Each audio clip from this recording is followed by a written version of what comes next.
Hi, and welcome to another episode of The Average Joe Hockey Report.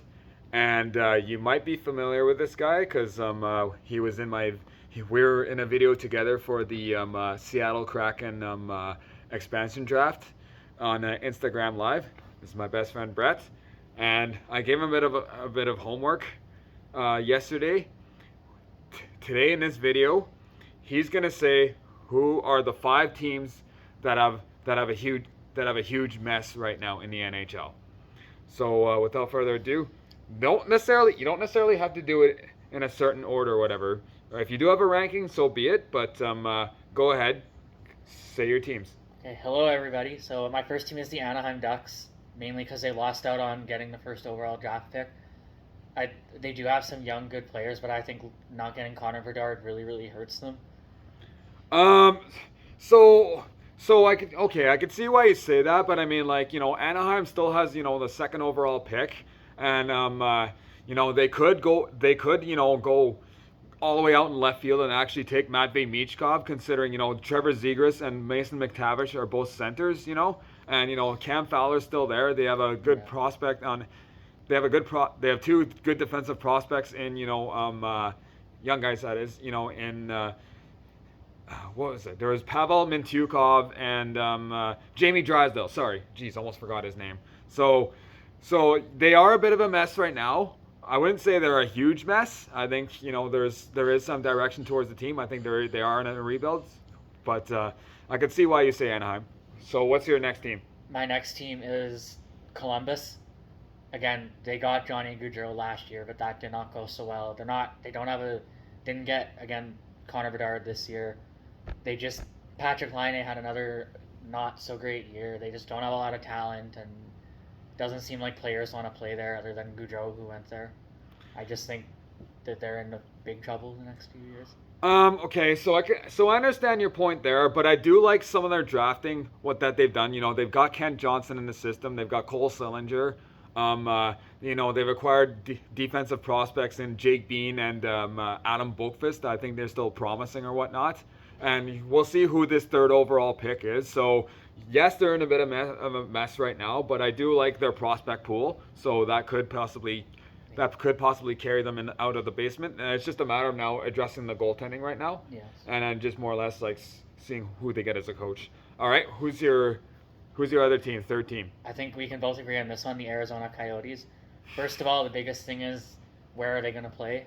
Sounds like Mullet Arena again, but after next season, who knows what's going to happen. Second of all, they don't have any real stars on their team, and they have a lot of older players that are going to be retiring soon. I know they have Clayton Keller, that's their one star, but... Yeah, I'm gonna furtherly comment about that on my part 2 of the video. So we do both agree on this one. So number 2. Okay, next, and sorry to say this, Marty, with the Montreal Canadiens. I knew you'd say that. I figured you would know that. They're not getting a high draft pick. They're in rebuild mode. It just doesn't seem like they have a ton of talent there right now. Goaltending is another question. Is Montembeault the goalie of the future or not? I just think Montreal's got a long way to go in their rebuild. You don't know what's happening with Carey Price yet and where his contract is at. There's a lot of questions. There's not a lot of talent. They're not getting a high draft pick. They're stuck in the middle of the pack for years to come, I think. Okay, so there's a lot of things that I'll agree with you on that one. The goaltending, is like, is Montembeault the guy you want to go forward with? Or what's going on with Caden Primo? Is Jakub Dobeš actually your best bet for your goaltending prospect or whatever? Is he actually going to be panning out? You've probably never heard of the guy for that matter. Or do you trade for Yaroslav Askarov, or I don't know, or maybe an up-and-coming goalie? Because I don't think Yaroslav Askarov is going to stay with Nashville with the way Jussi Saros has emerged in Nashville. But I'm going to say this though, I'm going to have to disagree with your prospect. The prospect pool I think is really good. Like Suzuki, Caulfield are really good young stars. If Slavkovsky doesn't play like Eric Lindros and keep his head up and keep developing or whatever, this is a very deep pool. So who knows? Maybe even Matvei Michkov slips down to 5th overall. The defensive depth, not quite there yet, but they went with a lot of rookies and some of them did very well. They've got some youth on defense or whatever, and then I don't know. I could see why you think they're a mess, Yes. whatever. I And also think after Caulfield and Suzuki, they don't have much in the way of goal scorers. well, not yet, no, not yet, no. But I think I do like the prospect pool for Montreal, though. I will say this, so okay. Anyways, who's your number one? So this one might surprise you a little bit, but the Winnipeg Jets. I know that's my team. I'm from Winnipeg. I'm a Jets fan. Sounds like Scheifele and Dubois might be on their way out. There's rumors Hellebuck is on his way out, which is like big problems for the Jets because those have been like three of their top players the last few years. And Connor Hellebuck is an elite goalie in the league, if not one of the top goalies in the league right now, and it's hard to replace. So I hope we don't lose him. And there's rumors about players not wanting to play in Winnipeg and not wanting to come here, which sucks. So there's a lot of question marks for the Jets this offseason. And Blake Wheeler is another one. Where is he going to go? Is he going to be back? Is he done with the Jets?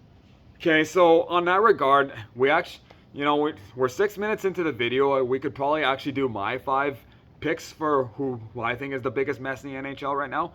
I did not have the Jets as in my 5 because I feel like, Brett, all the players that Brett mentioned, you could actually trade them for some good pieces or whatever, So I think Hellebuck should fetch you some good pieces. I think if you could get a deal for Dubois, he could fetch a good deal. Scheifele, he could fetch a good deal. You still have Nikolai Ehlers, you'll still have Kyle Connor. You have prospects that haven't necessarily broken out yet. Cole Perfetti, Rucker McGroarty, Chaz Luches, Brad Lambert. So yeah, I don't think the Jets, to me, they were in the 5. I'm gonna just say my 5, okay? So at number 5, and this will surprise you a bit, Pittsburgh Penguins. Reason why I say Pittsburgh Penguins right now is because out of all the people that are under contract, only 4 of them are under 30 years old, and 2 of them are 28 in Tristan Jarry and Jake Gensel. Like, yes, they have $20 million in cap space. Yes, Ron Hextall got fired. Yes, there's rumors that, they could get Kyle Dubas. I think Kyle Dubas would do a good job with Pittsburgh. But you look at their core, Crosby, Malkin, Letang, they're going to be Penguins forever. You could fetch Jeff Carter out.